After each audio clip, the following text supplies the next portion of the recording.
வணக்கம் நண்பர்களே, இது உங்கள் ரமணி தமிழ் நாவல் சேனல். இந்த சேனல் உங்களுக்கு பிடிச்சிருந்தா சப்ஸ்கிரைப் பண்ணுங்க, லைக் பண்ணுங்க, ஷேர் பண்ணுங்க, கமெண்ட் பண்ணுங்க.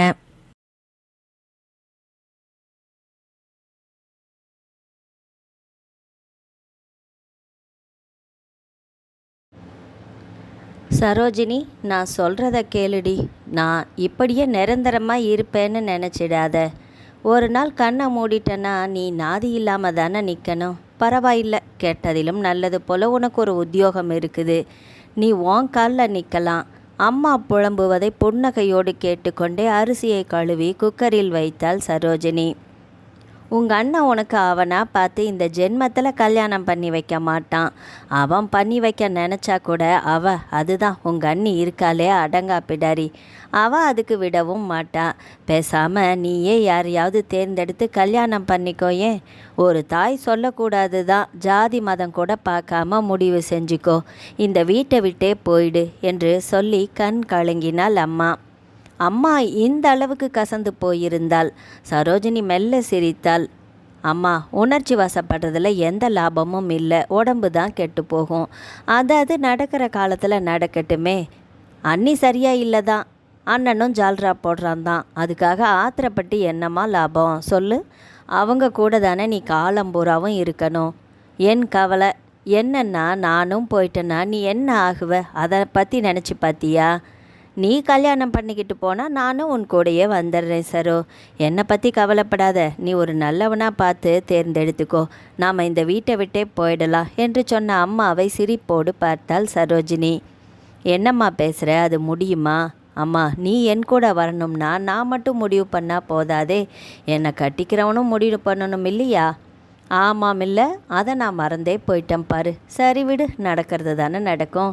நீ சொன்ன மாதிரி என்று அம்மா சோர்ந்து போய் படுத்து விட்டாள். பாவம் அம்மா. அப்பா இறந்து 10 வருடங்கள் ஆகிறது. அடுத்த 5 வருடங்கள் கழித்து அண்ணன் பழனிவேலுக்கு திருமணமாகி அன்னி கோகிலா அந்த வீட்டில் காலடி எடுத்து வைத்தாள். கல்யாணம் பண்ணி வந்தவள் உயிரோடு அம்மாவுக்கு தினம் தினம் திவசம் நடத்தி கொண்டிருந்தாள். அண்ணன் பழனிவேலு அவளுக்கு சரணாகதி. சம்பளம் உட்பட சகலமும் அவள் கைகளுக்குள் அடக்கம். மற்றவர்களின் கவலையை பழனிவேலு பொருட்படுத்தவே இல்லை. சரோஜினியும் கொஞ்சம் கையில் வைத்து கொண்டு சம்பளத்தை அப்படியே அன்னி கையில் தான் தருவாள். வாங்கி கொண்டு அதிகாரம் தூள் பறக்கிறது. அம்மாவை அழைத்து கொண்டு வீட்டை விட்டு வெளியில் போய்விடலாம் தான். இருவர் மரியாதையாக வாழும் அளவுக்கு சம்பளமும் உண்டு. ஆனால் வரும் நாட்களை சிந்திக்க வேண்டுமே. முன் யோசனை காரணமாக சரோஜினி அந்த எண்ணத்தை தள்ளி வைத்தாள்.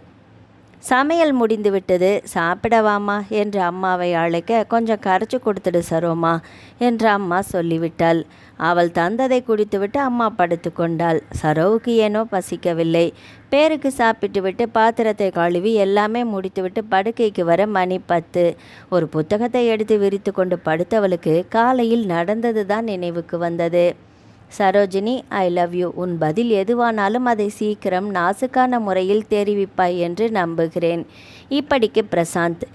முத்தான கையெழுத்தில் அவன் டேபிளுக்கு வந்த கடிதத்தை 4வது முறையாக படித்தாள் சரோஜினி. மெல்ல சிரித்து கொண்டாள். அதை கசக்கி குப்பை தொட்டியில் வீசினாள். பார்க்கும் தூரத்தில் தான் கேஷ் கவுண்டரில் இருந்தான் பிரசாந்த். கடிதத்தை அவள் கசக்கி எறிவதை பார்த்தான். அவன் இதயத்தையே கசக்கி எறிவது போல வலித்தது அவனுக்கு. பிரசாந்த் அந்த பேங்கில் வேலை பார்ப்பவன் அல்ல. அவனது நிறுவனத்தின் கணக்கு அந்த பேங்கில் இருந்தது. அதனால் அடிக்கடி அங்கே வந்து செல்பவன். சரோஜினியிடம் மனதை பறிகொடுத்து விட்டான். ஆனால் சரோஜினி அவனிடம் பேசிய வார்த்தைகளை விரல் விட்டு எண்ணிவிடலாம். இப்பொழுது இதோ காதல் கடிதமே தந்து விட்டான். பேங்க் நேரம் முடிந்துவிட்டது. தன் கைப்பையை எடுத்துக்கொண்டு வெளியே வந்தாள் சரோஜினி. மழை நன்றாக பெய்து கொண்டிருந்தது. குடை இல்லாமல் வந்து விட்டாள். காலையில் ஆகாயம் நிர்மலமாகத்தான் இருந்தது. மாலை 3 மணிக்கு மேல்தான் மழை வலுத்து விட்டது. வெளியே இறங்காமல் மழை நிற்குமா என்று ஆகாயத்தை பார்த்தாள். நிற்பது போல தெரியவில்லை. இங்கிருந்து பஸ் ஸ்டாப்புக்கு நடந்து செல்ல ஒரு 10 நிமிடமாவது பிடிக்கும். நனைந்து விடுவோம் என்ற கவலை ஒருபுறம். தயங்கி நின்று அவளிடம் வந்து சேர்ந்தான் பிரசாந்த். சரோஜினி, இந்தாங்க, இந்த கொடையை வாங்கிக்கோங்க. திரும்பி பார்த்தாள். எதுவும் சொல்லாமல் அதை மௌனமாக வாங்கி கொண்டாள். தேங்க்ஸ், நாளைக்கு கொண்டு வந்து தந்துடுறேன் மறக்காம என்று சொல்லிவிட்டு இறங்கி நடக்க தொடங்கிவிட்டாள் சரோஜினி. அவ்வளவுதானா? குடையை வாங்கியதும் ஒரு இளகிய பார்வை, இதமான ஒரு பேச்சு. எதுவும் இல்லையா? குடையை திருப்பி விடலாம். உன்னிடம் தொலைந்து போன என் இதயத்தை எப்படி திருப்பித் தருவாயாம் என்று அவனது மனது எண்ணி தவித்தது. அந்த நினைவுகளோடு அம்மா சொன்ன வார்த்தைகளும் அவள் மனதில் வந்து போனது. ஜாதி மதம் கூட பார்க்காம நீயே தேர்ந்தெடுத்து இந்த வீட்டை விட்டு போயிடு சரோ. பிரசாந்த் நம்ம ஜாதி தான், அழகந்தான், நல்ல சம்பளமும் தான், கண்ணியமான இளைஞனும் கூட. காதலிக்க வேறு செய்கிறான். தேடி வரும் காதலை ஏற்றுக்கொள்வதில் என்ன தவறு? இந்த ரீதியில் சிந்தனை போக சரோஜினி சன்னமாக அதிர்ந்து போனாள். இது சரியா? இப்படி நான் யோசிக்கலாமா? காதலை மட்டும் அறிவித்த பிரசாந்துக்கு என்ன பின்னணி அது தெரியுமா? என் சங்கடங்கள் புரியுமா? அது தெரிந்தால் ஒப்புக்கொள்வானா? அதனால் என்ன, அவனிடம் பேசி பார்த்துவிடு. இது ஒரு ஒத்திகை தானே. உனக்கும் ஒரு திருமண பந்தம் அமையுமா என்பதை பிரசாந்த் மூலம் தெரிந்து கொள்ளலாம் இல்லையா? இவன் மறுத்தால் இவனைப் போலதான மற்றவர்களும் இருப்பார்கள் என்று நினைத்து கொள்ள வேண்டியதுதான். கதவு தட்டப்பட்டது. எழுந்து போய் திறந்தாள். அன்னிதான் ஒரு சிரிப்பு கூட இல்லாமல் உள்ளே வந்தாள். அம்மா வீட்டுக்கு சென்று திரும்பி இருப்பாள் போல. அவ்வளவு நேரம் கழித்து அண்ணனோடு திரும்பி வந்திருந்தாள். சரோஜினியை கண்டதும் அண்ணனின் மகன் ராஜு அத்தை என்று ஆசையாக ஓடி வந்து அவள் கால்களை கட்டிக்கொண்டான். ஆனால் அண்ணனோ அவளிடம் ஒரு வார்த்தை, ஒரு சிரிப்பு கூட இல்லாமல் ஏதோ நாய் துரத்துவதைப் போல அண்ணியின் பின்னால் ஓடி அறைக்குள் ஒளிந்து கொண்டான். சிரிப்பு தான் வந்தது சரோஜினிக்கு. பாவம், இந்த ஆண்கள் எப்படி சுலபமாக தன் தனித்தன்மையை இவர்களால் தொலைக்க முடிகிறது? ஆச்சரியந்தான். நாளைக்கு நீயும் இப்படித்தான் இருப்பாயா? பிரசாந்த் என்று ஏனோ பிரசாந்தின் நினைவு மனதில் வந்து மோதியது தான். காலை 4 மணிக்கெல்லாம் அலாரம் அடித்தது. பரபரப்பாக எழுந்தாள் சரோஜினி. இப்பொழுதே எழுந்தால்தான் சமையல் வேலை, வீட்டு வேலை என்று அனைத்தையும் முடித்துவிட்டு அம்மாவுக்கு வேண்டியதையும் செய்துவிட்டு பேங்க்குக்கு கிளம்ப சரியாக இருக்கும். ஒரு நாள் போல இல்லாமல் கடந்த 5 வருடங்களாக நடைபெறும் இதே நிகழ்வுகளால் சற்று சலித்துதான் போயிருந்தாள் சரோஜினி. காலை கடன்களை முடித்துவிட்டு குளித்துவிட்டு வந்து சமையல் வேலையை தொடங்கினாள். காலை இட்லி தக்காளி சட்னி, மதியம் லஞ்சுக்கு தக்காளி சாதம், தொட்டுக்கொள்ள உருளைக்கிழங்கு வறுவல் செய்தாள். அனைத்தையும் செய்து முடித்துவிட்டு சிங்கில் கிடக்கும் பாத்திரங்களை கழுவி வைத்துவிட்டு தனது மதிய லஞ்சை பேக் செய்து கொண்டாள். சரோஜினி சற்று நிதானமாகத்தான் அனைத்து வேலைகளையும் செய்து முடிப்பவள். பரபர என்று 2 இட்லிகளை வாயில் திணித்து கொண்டு கை கழுவி சிறிது நீர் அருந்திவிட்டு தன் அறைக்கு சென்று இரவு உடையை களைந்துவிட்டு ஒரு எளிய காட்டன் புடவையை கட்டிக்கொண்டு வெளியே வந்தாள். சரோஜினி பார்க்க லட்சணமாக இருந்தால், மாநிறம் என்றாலும் முகம் வசீகரமாக இருக்கும். நீண்ட தலை பின்னலை பின்னி முல்லைப்பூவை ஒற்றைச்சரமாக தலையில் சூடியிருந்தாள். வீட்டு தோட்டத்திலேயே மல்லிச் செடியும் முல்லை செடியும் இருந்ததால் பூவுக்கு பஞ்சமில்லை. ஒரு நாள் கூட பூ வைக்காமல் வெளியே சென்றதும் இல்லை. அம்மா, எனக்கு டைம் ஆச்சு, நான் கிளம்புறேன். உனக்கு டிஃபனும் லஞ்சும் எடுத்து வச்சிருக்கிறேன். சாப்பிட்டுட்டு மறக்காமல் மாத்திரை போட்டுக்கோமா, நான் போயிட்டு வரேன் என்று சொல்லிவிட்டு அம்மாவின் தலையசைப்பை பெற்றுக்கொண்டு வீட்டை விட்டு வெளியில் வந்தாள். பஸ் ஸ்டாப்புக்கு அரை பர்லாங் தூரம் நடக்க வேண்டும். வேக எட்டுக்களை எடுத்து வைத்து பஸ் ஸ்டாப்பை நெருங்கினாள். அவள் நிறுத்தத்தை நெருங்குவதற்கும் அவள் செல்லும் பேருந்து வருவதற்கும் சரியாக இருந்தது. கூட்ட நெரிசலில் முண்டி அடித்து ஏறிக்கொண்டு அவள் நிறுத்தம் வந்ததும் இறங்கி நடந்து சென்று பேங்கிற்கு நுழைந்தாள். தனது மேஜைக்கு சென்று ஹேண்ட்பேக்கை ஒரு ஓரமாக வைத்துவிட்டு வழக்கம் போல வேலையில் ஆழ்ந்தாள் சரோஜினி. சரியாக 11 மணி வாக்கில் பிரசாந்த் பேங்கிற்குள் நுழைந்தான். நேராக சரோஜினி இருக்கும் இடத்திற்கு வந்து சேர்ந்தான். அவனை பார்த்ததும் சரோஜினி முன்தினம் மாலையில் அவன் கொடுத்த குடையை திருப்பி தருவதற்காக மறக்காமல் எடுத்து வந்திருந்தாள். அதை எடுத்து அவனிடம் கொடுத்தாள். தேங்க்ஸ், இந்தாங்க நீங்கள் கொடுத்த குடை என்று சொல்லி கொடுக்க அதை அவன் வாங்கி கொண்டான். நான் ஒன்றும் இந்த கொடையை திருப்பி வாங்குவதற்காக வரவில்லை, உங்களிடம் பேச வேண்டும் என்று வந்தேன் சரோஜினி. அப்படியா? நானும் உங்களிடம் சில விஷயங்கள் பேச வேண்டி இருக்கிறது தான். மாலை 4 மணிக்கு மேல் ஹோட்டல் வசந்த பவனில் சந்திக்கலாமா என்று சொல்லிவிட்டு வேலையில் மும்மரமானாள் சரோஜினி. பிரசாந்துக்கு தன் காதுகளையே நம்ப முடியவில்லை. சரோஜினியா தன்னிடம் பேசியது என்று மலைத்து போய் சிறிது நேரம் அங்கேயே நின்று விட்டான். அவன் நிற்பதை உணர்ந்து நிமிர்ந்து பார்த்தவள் என்ன என்பது போல புருவம் தூக்கி அவனை விசாரித்தாள். ஒன்றுமில்லை என்பதாக தலையை ஆட்டிவிட்டு புன்சிரிப்போடு அந்த இடத்தை விட்டு அகன்றான் பிரசாந்த். மாலை 4 மணி அடித்ததும் ஹோட்டல் வாசலுக்கு வந்த சரோஜனிக்காக முன்னாடியே வந்து அந்த ஹோட்டலின் வாசலிலேயே காத்து கொண்டு நின்றிருந்தான் பிரசாந்த். 2 பேரும் உள்ளே போய் ஒதுக்குப்புறமான ஒரு மேஜையை தேர்ந்தெடுத்து அமர்ந்தார்கள்.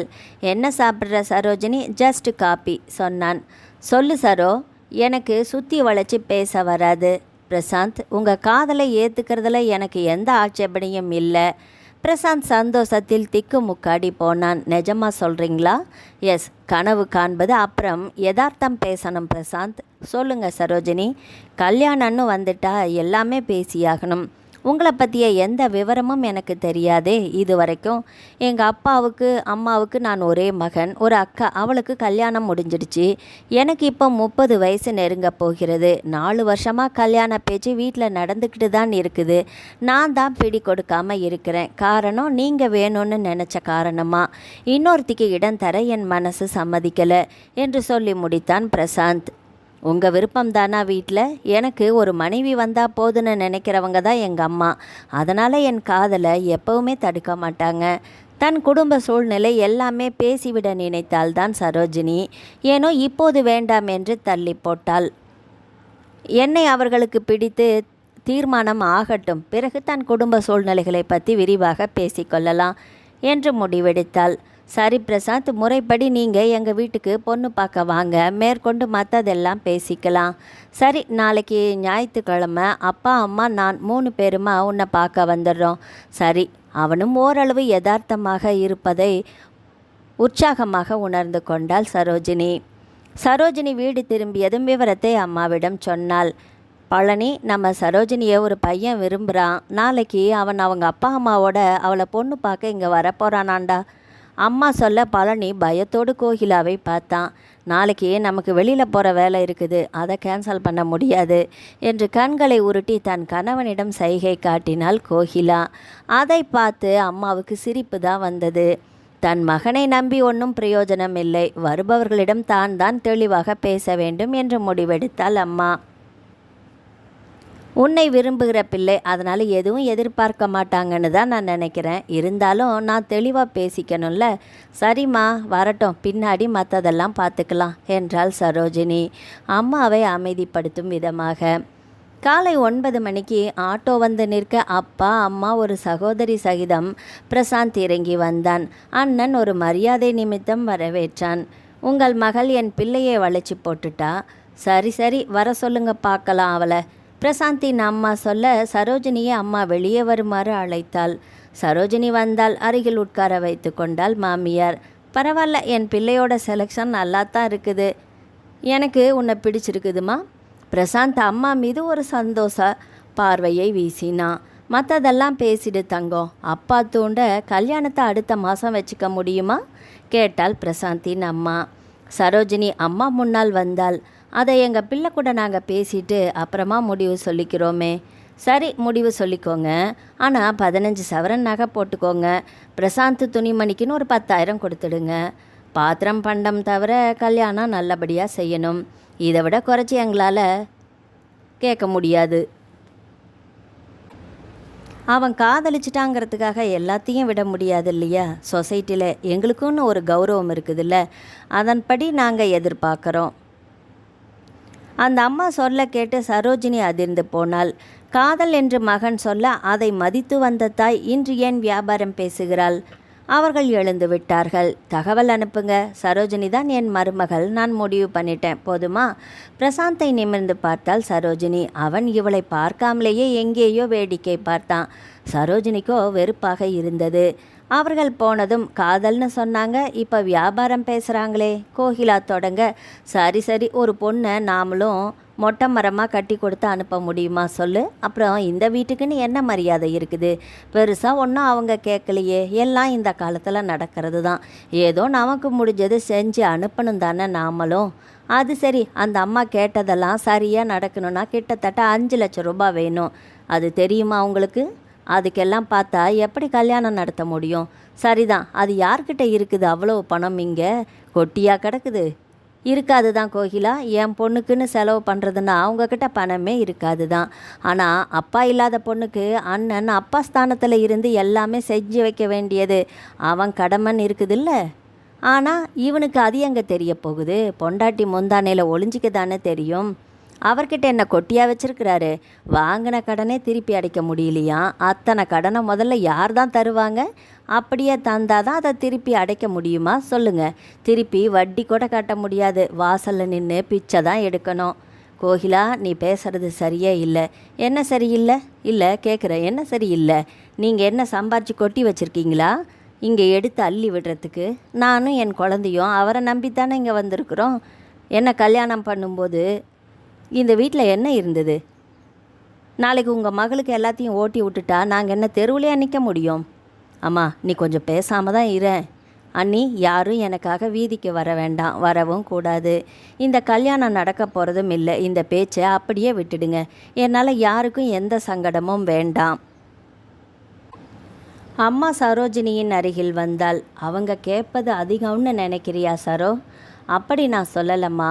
ஆனால் என்னை காதலிக்கிறதா சொல்லி கல்யாண ஆசையை என்கிட்ட வளர்த்த பிரசாந்த் ஆம்பளை தானான்னு இப்போ தோணுது எனக்கு. தன் தாய் வியாபாரம் பேச வந்திருக்காங்க. பிரசாந்த் கிட்ட காதல் காணாமல் போயிடுச்சு. நாளைக்கு நான் கேட்குற கேள்வியில் பிரசாந்த் நாக்கை பிடுங்கிக்கணும். அப்போதாம்மா நான் சரோஜினி. அப்புறம் இந்த கல்யாணம் எப்படிம்மா நடக்கும்? நீ எதுவும் பேசாத. நடக்காது, நடக்கவும் கூடாது. விட்டுடுமா இந்த பேச்சை. சரோஜினிக்கு அந்த இரவு உறக்கமே வரவில்லை.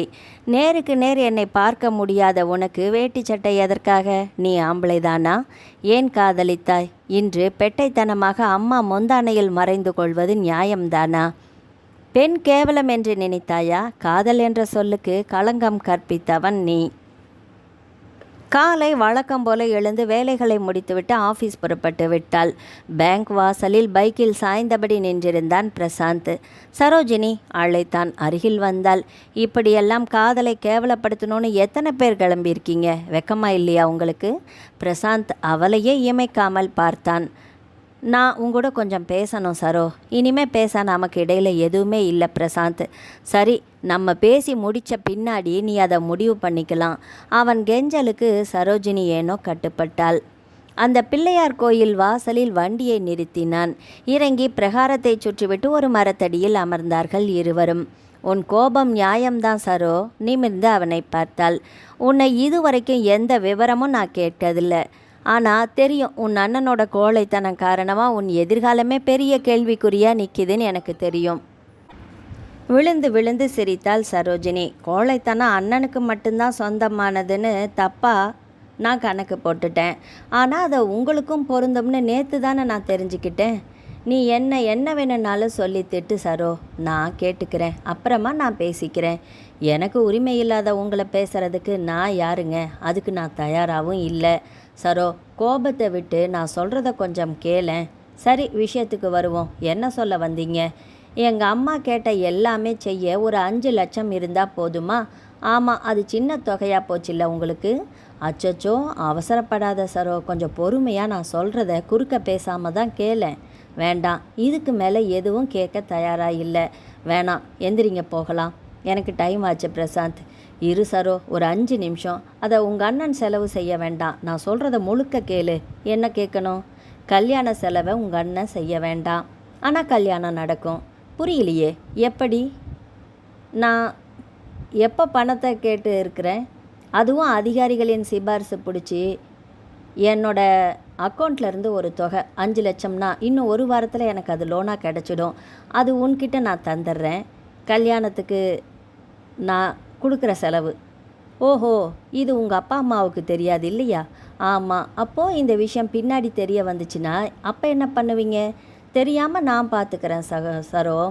ஆஃபீஸில் கூட யாருக்குமே இதை பற்றி தெரியாமல், யாரும் இதை பற்றி பேசாமல் நான் ரகசியமாக வச்சுக்கிறேன். எதுக்கு இந்த ரகசியம்? உங்கள் எஃப்டியை உடச்சி எனக்கு ஏன் நீங்கள் தரணும்? தேவையே இல்லை. அப்படி ஒரு கல்யாணம் எனக்கு தேவையில்லை. சரோஜினி மௌனமாக இருந்தால். வேண்டாம். ஏன் பேசலை? இந்த ஐடியா எனக்கு பிடிக்கல. ஏன் பிடிக்கல? இந்த திருட்டுத்தனம் எனக்கு பிடிக்கவே இல்லை. சரோ, என்னை பேச விடு. எனக்கு நீ வேணும். உன் குடும்ப நிலைமையும் எனக்கு புரியுது. அங்கே உனக்கு பணம் செலவு பண்ணி கல்யாணம் பண்ணி வைக்க வழியும் இல்லை. அதே சமயம் பெற்றவங்களுக்கு நானும் ஒரே பிள்ளை இல்லையா, அவங்களுக்குன்னு சில எதிர்பார்ப்புகள் இருக்குமில்ல, அது மடத்தனமாக கூட இருக்கும். அதையும் நான் ஒதுக்க முடியாது இல்லையா. நான் இதை செய்யறது தெரிஞ்சா உன்னை தான் குத்தி காட்டுவாங்க. எதிர்கால சேமிப்பு எடுத்துட்டா யாருக்குமே தெரிய போகிறது இல்லைல்ல, அதுதான் சொல்கிறேன். அதே சமயம் பெற்றவங்களுக்கு நானும் ஒரே பிள்ளை, அவங்களுக்குன்னு சில எதிர்பார்ப்புகள் அது மடத்தனமாக கூட இருக்கலாம். அதையும் நான் ஒதுக்க முடியாது இல்லையா. நான் இதை செய்யறது தெரிஞ்சா உன்னை தானே குத்தி காட்டுவாங்க. எதிர்கால சேமிப்பில் எடுத்துட்டா யாருக்கும் தெரிய போகிறதில்ல. பெற்றவங்க பேச்சை மீறாத பிள்ளை நீங்கள். நிச்சயமாக சம்பளம் மொத்தத்தையும் அவங்க கையில் தானே கொடுப்பீங்க, அது உண்மை தானே? ஆமாம், கொடுத்துட்டு காப்பிக்கு கூட காசு வாங்கிட்டு போகிறவன் தான் நான். இந்த காலத்தில் இப்படியுமா? உங்கள் அண்ணாவால் உன் தாய்ப்படுற அவமானங்கள் நீ சொல்லலைனாலும் எனக்கும் தெரியும். நான் நல்ல மகனாக இருக்க விரும்புகிறேன் சரோ. கூழுக்கும் ஆசை, மீசைக்கும் ஆசை, தப்பில்லையே சரோ.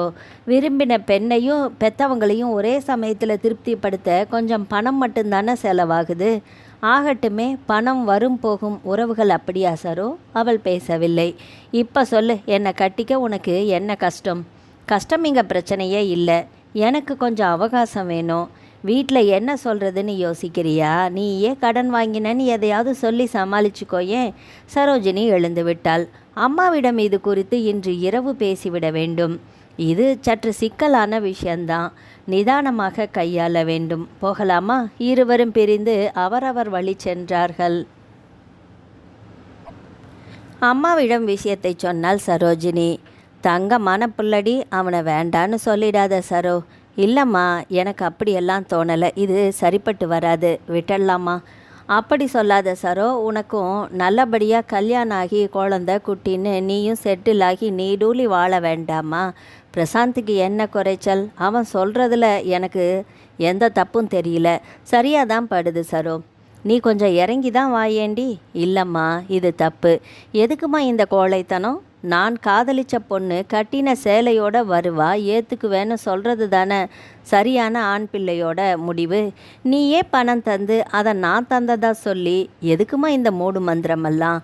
பொய்யாக தொடங்குற ஒரு வாழ்க்கை பொய்யால் தானே தொடர வேண்டியும் வரும். தொட்டதுக்கெல்லாம் பொய் சொல்ல வேண்டி இருக்கும். என்னால் அது முடியாதுமா. பொய் சொல்லி இந்த வாழ்க்கையை வாழ நான் விரும்பலை. என்னை விட்டுடு. என்னை கொஞ்சம் பேச தான் விடேண்டி. பேசு. என்ன பேச போகிற நீ?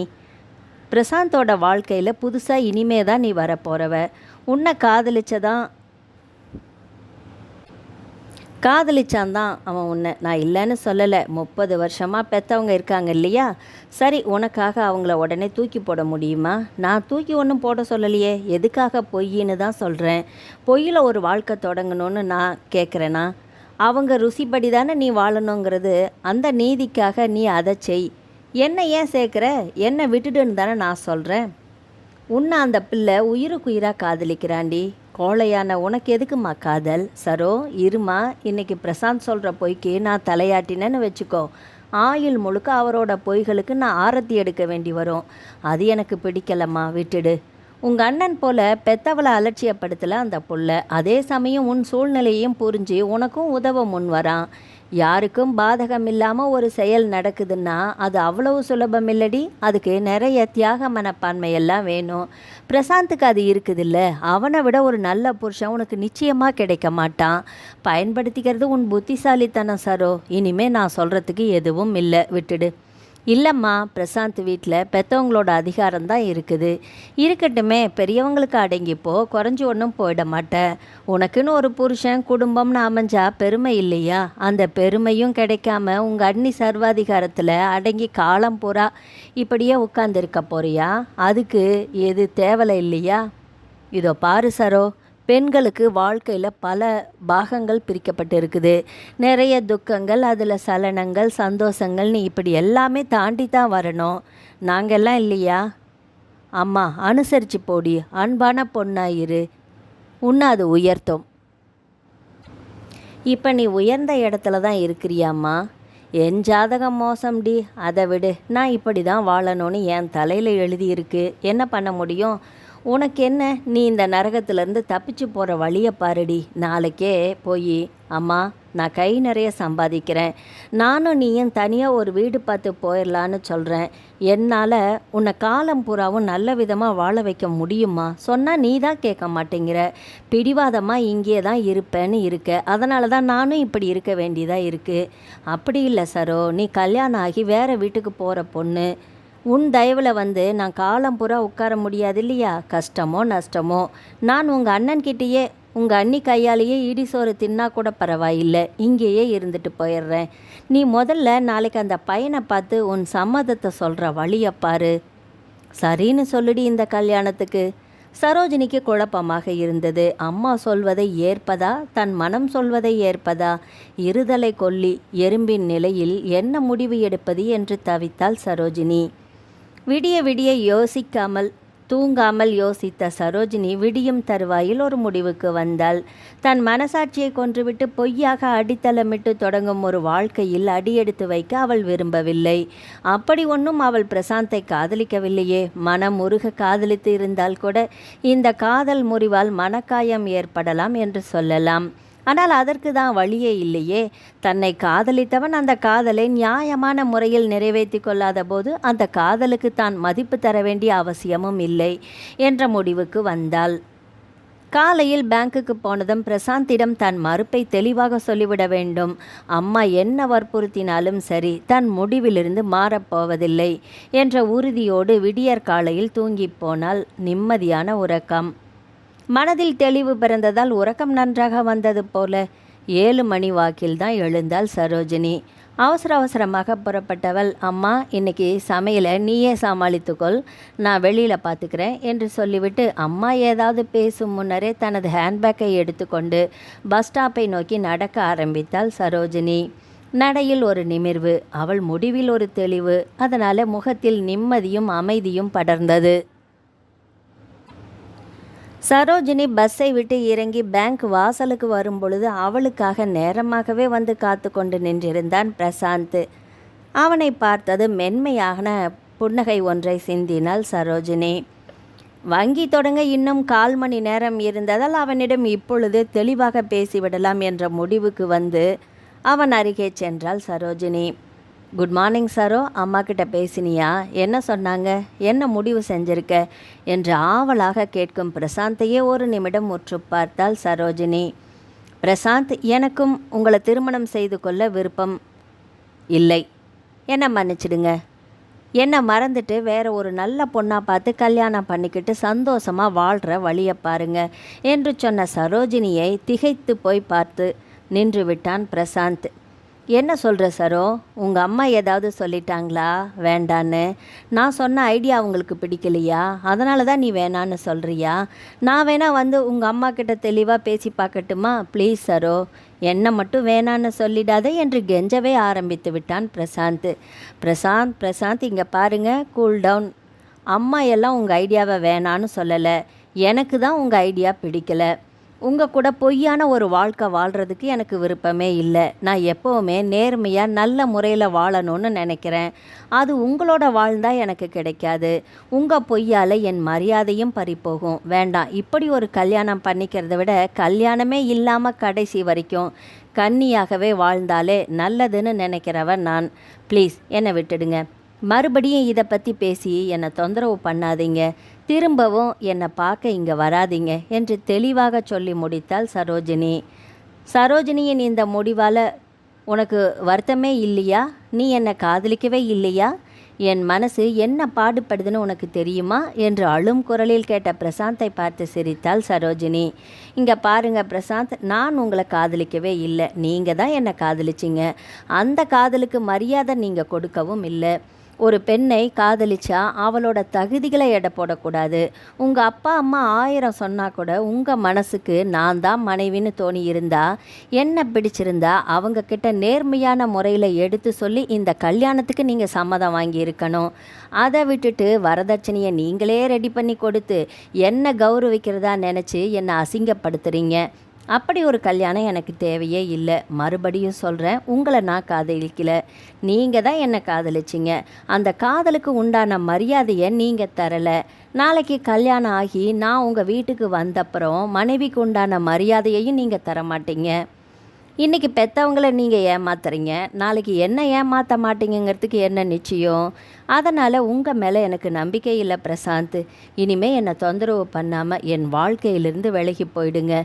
திரும்பவும் உங்களை பார்க்க நான் விரும்பலை என்று ஆணித்தரமாக சொல்லிவிட்டு நிமிர்ந்த நடையோடு சென்று தன் இருக்கையில் அமர்ந்து வேலையை தொடங்கினாள் சரோஜினி. இந்த சரோஜினி எடுத்த முடிவு தன்மானமுள்ள ஒவ்வொரு பெண்ணுமே எடுக்க வேண்டிய முடிவுதான். நாவல் முடிவடைந்தது. ஆதரவளித்த அனைத்து உள்ளங்களுக்கும் நன்றி. மீண்டும் அடுத்த ஒரு நாவல் பதிவில் சந்திக்கலாம். வணக்கம்.